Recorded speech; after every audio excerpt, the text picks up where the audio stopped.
Tilbage i 1800-tallet kom Charles Darwin med en teori om, at alt liv er beslægtet, og at alt liv stammer fra de samme små encellede organismer. Og det er på grund af mange års evolution, at der eksisterer de dyr og planter, som der gør i dag. En organisme har delt sig, og der er blevet skabt 2 nye organismer, hvor der måske er sket en lille ændring. Og sådan har arterne så formeret sig, og der er sket evolution, og ved hjælp af naturlig selektion har vi så fået de arter, som vi har i dag. Men det er egentlig ret spændende at tænke over, hvor tæt beslægtet nogle arter er med hinanden frem for andre. Den evolutionære afstand, der er mellem 2 arter, kan beskrives på flere måder. En brugt metode er at finde det gennemsnitlige antal genetiske forskelle, der er i de 2 arters DNA-sekvenser. Denne gennemsnitlige afstand kaldes for p-afstanden. Vi kan blandt andet bruge p-afstanden til at dannes et fylogenetisk træ ud fra de her forskellige sekvenssammenligninger. Sådan et fylogenetisk træ er en slags stamtræ over de givne arter, hvor man kan se, hvor tæt beslægtet de er med hinanden, eller hvor langt væk de er fra hinanden, de her arter. I stedet for p-afstanden kan vi også blot bare bruge de forskellige parvise afstande, og her finder man antallet af forskelle, der er i en given DNA-sekvens for 2 arter.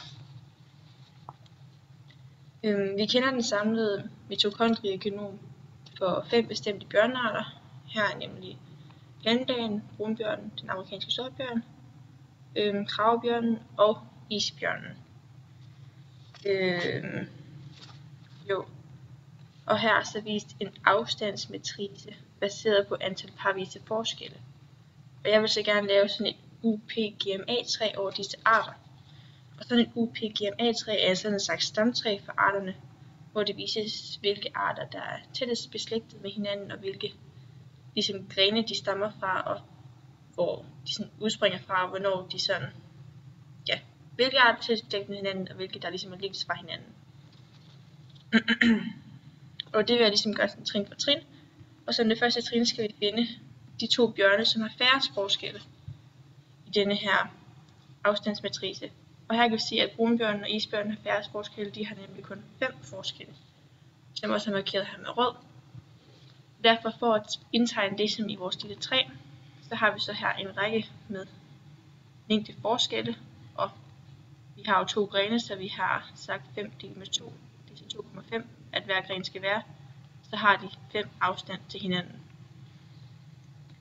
I trin 2 har vi så sat brunbjørnen og isbjørnen i samme boks og fundet deres gennemsnitlige afstand til forskelle til de andre bjørne.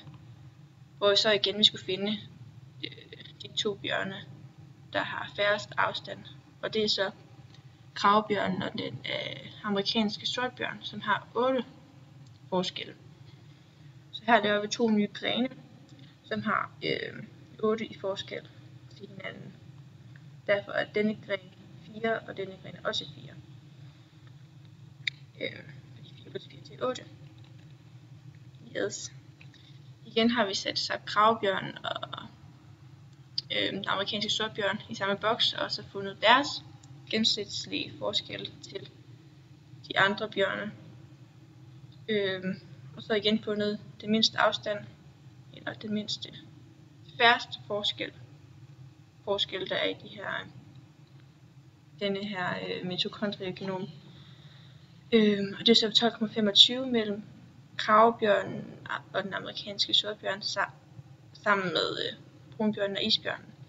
Så har vi forbundet de 2 her, og ved at det skal være en afstand på 12,25. Derfor har vi sat disse 2 grene til at være 2,125 og denne gren til at være 3,625.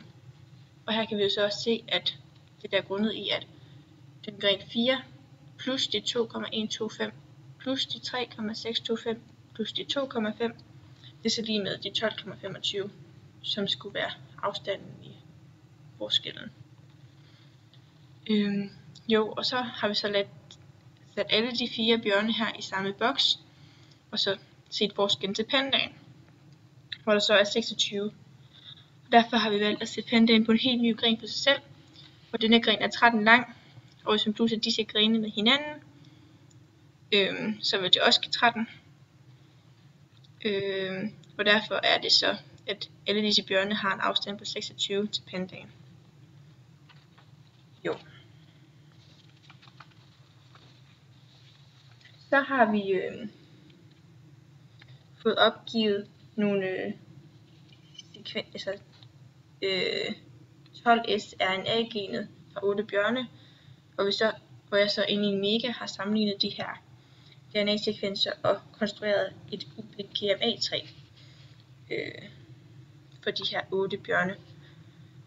Og vi så igen kan se, at isbjørnen og brunbjørnen, de er tæt beslægtet med hinanden. Og hvorefter kravbjørnen så er tæt beslægtet med dem af en lille forgrening. Og så kan vi se, faktisk at alle de her 2, 4, 6 bjørne, de er tættere beslægtet med hinanden, end de er med panden og brillebjørnen, som de først er så langt tilbage i denne gren her, at de er beslægtet. Hvor så at pandaen er tættere beslægtet med brillebjørnen, end den er med alle de andre også.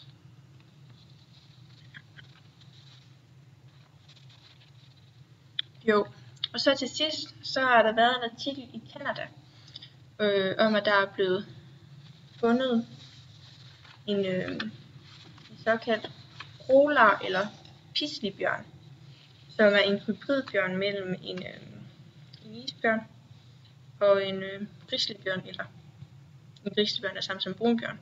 Derfor kommer navnet pislibjørn og rolarbjørn, for sådan en mix af grizzly og polarbjørn. Men jo, og så er der en snak om de her to, hvis de kan få afkom med hinanden, om de så er samme art. Altså en isbjørn og en brunbjørn. Og her er den biologiske forklaring af, hvad en samme art er.